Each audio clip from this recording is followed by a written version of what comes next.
নবম শ্রেণী গণিত 2024 সাল নতুন বই দ্বিতীয় অধ্যায়ের 8 নম্বরের কোশ্চেন সমাধান। কোশ্চেনটি এখানে ধারা দ্বিতীয় অধ্যায় 8 নম্বর কোশ্চেন, সমাধানটি এখানে ক নম্বরের সমাধান।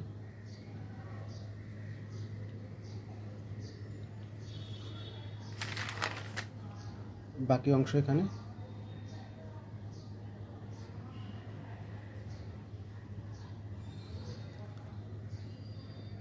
গ নম্বরটি এখানে, খ নম্বরটি এখানে।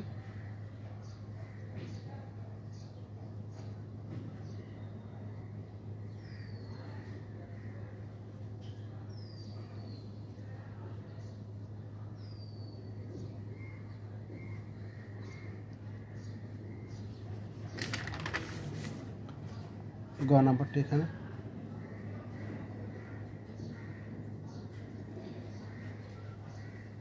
এবং ঘ নম্বরটি এখানে।